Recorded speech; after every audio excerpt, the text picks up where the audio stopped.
tradisinya kalau Padang itu kan buat untuk ini turunan bersaudaranya. Iya. Jadi kalau pemilik itu biasanya anak paling tua diikuti dengan saudara-saudaranya atau sanak saudara yang lain kalau bukan sekandung, biasanya gitu. Jadi atau kerabat yang masih satu daerah. Oh, jadi tetap melibatkan persaudaraan gitu Iya, ya. tetap kalau Diutamakannya iya, itu aja. kalau nasi Padang rata-rata pegawai atau bagian keuangannya atau ya dan lain-lainnya operasionalnya semua melibatkan keluarga. Berarti struktur organisasinya di atasnya ada bos, kemudian ada kepala cabang gitunya. Satu cabang itu dipercayain sama satu orang. Tuh, jadi nanti orang itu yang karena setoran kan ke bos, nanti orang itu yang setoran yang kelola bertanggung jawab kalau upahnya sesuai job desk. Tergantung keahlian karena yang sulit itu sebenarnya bungkus nasi Padang karena nggak sebiasa bungkus nasi biasa gitu. Gak sembarang orang yang Nah bisa ya, ya, Bu. apalagi kalau untuk masak nggak semuanya bisa masak gitu.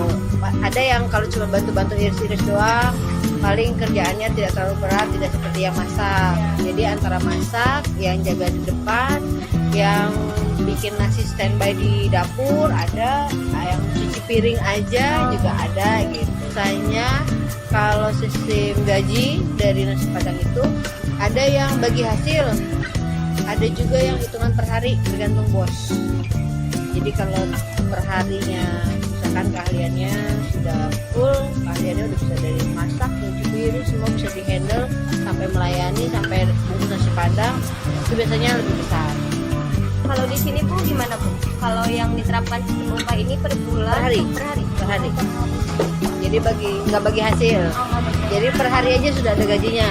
Kalau penjualan dalam rata-rata 1 bulan melebihi target atau sudah dalam 1 bulan akumulasi terus ternyata rata-rata melebihi target, biasanya dari bos suka ada surprise dari bos. Tapi nggak selalu berbentuk uang gitu. Jadi atau reward atau jalan-jalan atau ini tergantung tempat. Jadi karena ada 3 cabang, 2 cabangnya di Tekwang, 1 cabangnya di sana. Kalau di Tekwang itu tergantung pekerja. Kalau pekerjanya Senin sampai Sabtu, yang kerja kami buka Senin sampai Sabtu, minggunya libur. Tapi karena yang di luar Tekwang itu nggak ada hari libur, Senin karena umum.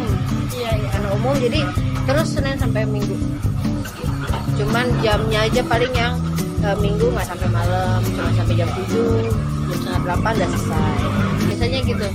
Sebenarnya nggak pelatihan ya, karena saudara kan. Jadi dilibatkan, mengikuti, nanti dia melihat apa yang dikerjakan dari mulai start dari belanja malam, diolah subuh, pagi itu sudah packing ke sini rapi-rapi.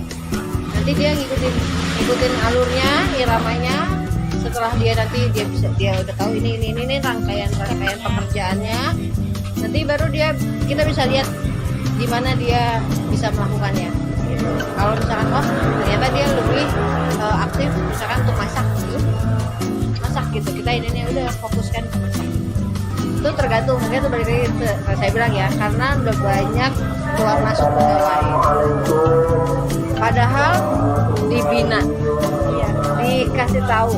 Tapi kalau dari dirinya tidak mau ya nggak akan bisa gitu. Makanya tergantung lagi, balik lagi. Nah kalau yang untuk bungkus dan ini nih dilihat kemampuannya. Kalau kayak pekerja lah, taruhlah bukan ini ya, cuma saudara. Kita kan biasanya ngambil pekerja juga yang orang sini, melibatkan orang sini juga. Kadang ada yang dia mau belajar, dia pede aja walaupun bungkusannya belum sempurna, tapi kan nggak mungkin sekali langsung sempurna. Kalau nggak terus, tapi dia pede. Ada yang gitu, ada yang saya nggak bisa, udah. Ada yang gitu, belum apa-apa udah. Saya nggak bisa. Jadi tergantung. Masing-masing. Ada yang biasa tinggal di kota, biasa bersaing, nggak masalah. Kita sekampung sama-sama merantau, sama-sama cari rezeki, sudah ada yang ngatur. Yang penting nggak sikut kiri kanan, Iya. nggak merugikan orang lain. merugikan orang lain. Ada yang begitu, ada juga yang sifatnya ngeliat yang ini bertambah satu cabang, gue juga harus dong apapun caranya gitu. Ada yang gitu juga. Tapi di balik itu semua sebenarnya ada perkumpulan nasi Padang. Oh, Ada perkumpulannya pengusaha-pengusaha nasi Padang dimanapun. jadi mungkin menurut ibu pesaing sama-sama nasi Padang bukan Profesional sih. bukan ancaman yang Iya. ini karena kita sama-sama dari situ ke Iya. sini buat nyari rezeki, Merantau. merantau gitu. Sama sebenarnya, makanya tergantung manusianya nih, Iya. individunya melihatnya dengan cara apa. Kalau buat di sini ya orangnya terbuka, nggak masalah, sana maunya kan selera masing-masing. Iya. Sama-sama punya pelanggan berarti ya. Sama-sama punya pelanggan, sama-sama punya rasa masing-masing. Iya, karena Walaupun nasi sama nasi Padang, iya, ini tapi nggak kadang semuanya. rasanya ada yang Iya. ada yang Kalau awal pasti survei dulu di pasar untuk awal, untuk jadi cocok tidak dengan bumbu yang ini. Kan ada yang pakai bumbu jadi, ada yang bumbu kita racik sendiri, cocok tidak gitu. Setelah survei beberapa kali beli, oke, konsisten, rasanya tidak berubah setelah dimasaknya gitu ya. Dari situ dia bisa antar. Ya, jadi sekali beli itu mungkin berpuluh-puluh kilo bumbu langsung stok untuk 1 minggu. Biasanya untuk 1 minggu, karena kalau lebih dari 1 minggu rasa udah berubah. jadi per minggu berarti ya.